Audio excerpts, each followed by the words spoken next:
What's up, everyone? This is Trainer Dell, and in this video I have for you an update on my Time Thief deck profile. I kind of went back to the basics with this one, kind of focusing more on the XC's mechanic and everything.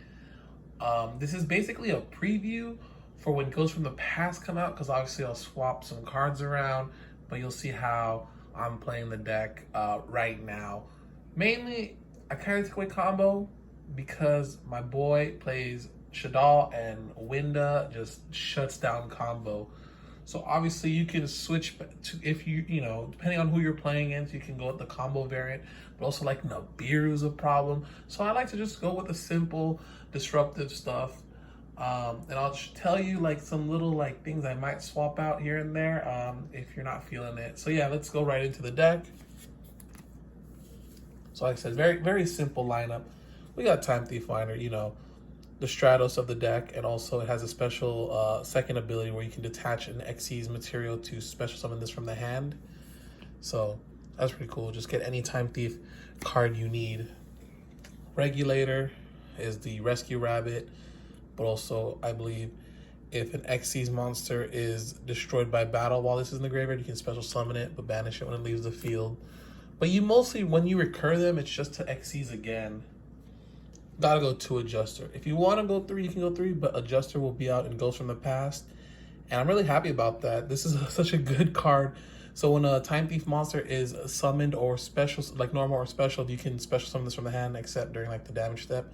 And when this card is summoned, you can send a Time Thief card from your deck to the graveyard. So you can set up Bezel Ship, Chrono Quarter, or even like Startup to just help with plays later down the line.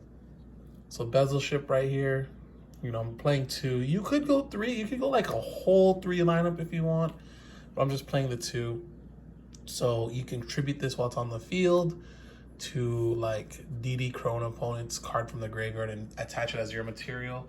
And when it's in the graveyard, you can attach a material from an Xyz monster and special summon it back to the field. Chrono Quarter is like the magic cylinder. You can tribute this card, and the next damage you take, your opponent takes instead. And also if a Xyz monster is removed from the field from a card effect or anything like that, like, then you can special summon this back from the graveyard. So those are the Time Thieves.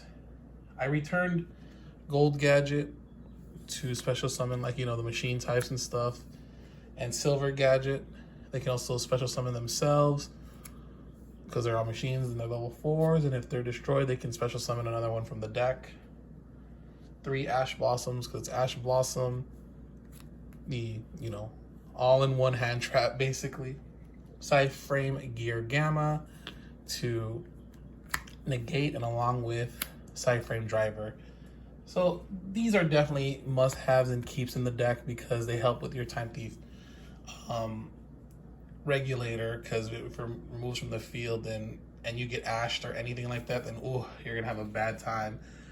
So until like, what is that, Call from the Grave comes back, then Sideframe Driver is really good. And I mean, if you do it on your turn, then that's just more like link plays or whatever. So yeah, that's what we got there for. We got the hack because it's the hack and it's back. 3 startups. Like I said, this is more for like what I play it for, so we can just special some of these back, or because we have 3, we can send 1 away with Adjuster to set up later plays. We got Monster Reborn. These are like the power 1-offs: Instant Fusion, Mind Control, Call by the Grave, and Bringing It Back, Double or Nothing. It's just blowout card, you know, like if you get the Utopia double online and everything, and it's just a win for most of them, especially with hack right here. You can even hit higher numbers. Like you can OTK even if they have a 3,000 attacker on board. Time Thief Flyback because it's flyback. I'm still doing the 1 and the 2 retrograde. I like this ratio a lot. I mean, flyback really doesn't really do much today. Like if you want to add 1 extra, that's totally fine. And obviously 3 of the Shade Brigadine to be a level 4 if you're going first, and to have a trap under like Redoer. If I would change anything, you could always look back at that past list. That's still a really good list. There's nothing that really much changed. We didn't get hit anything on the ban list or anything like that.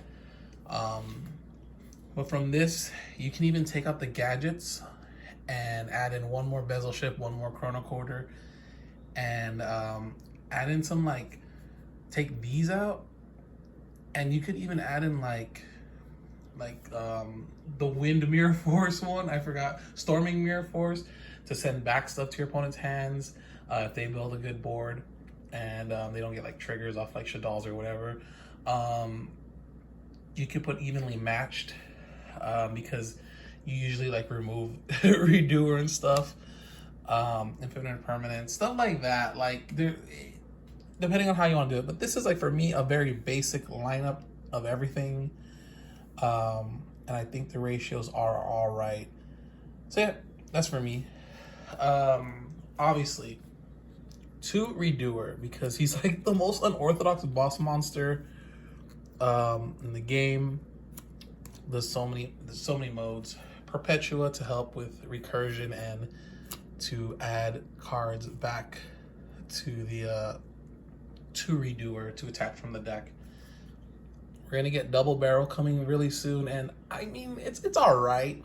It's very reactive card. I don't think I'll play it over redoer, but I think monster, it gains like 400 attack or something like that. Spell, it does like the same thing where you can remove up to 3. So spell, you take control of opponent's monster until the end of the turn, and then trap, you negate opponent's monster, I think until the end of the turn. But yeah, it's gonna be all right. It's not like a crazy redoer, but I'm happy to have another Time Thief in the deck. But Abyss Dweller, definitely in here to help against like graveyard stuff.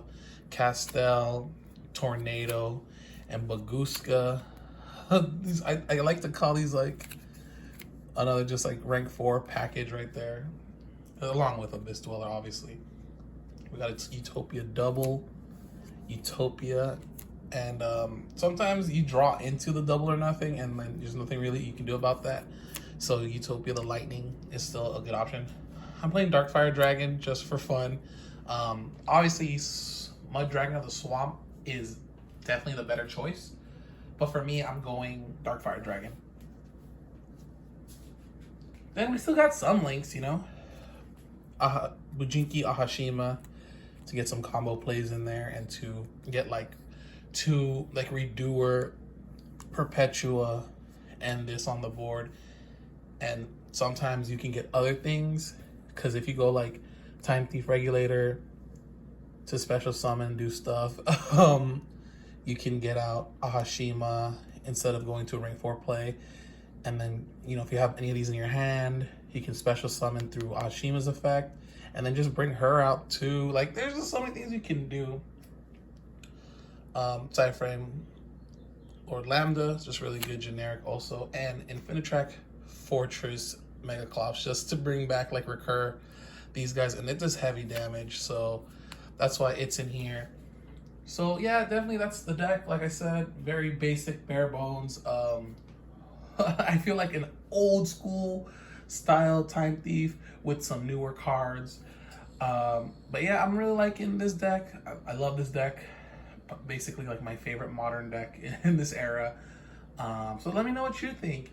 And I mean, if you like the combo variant or the very simple Xyz variant more, and can't wait for Ghosts from the Past, you definitely know that these are going to get blinged out very soon. All right, thanks for watching. Peace.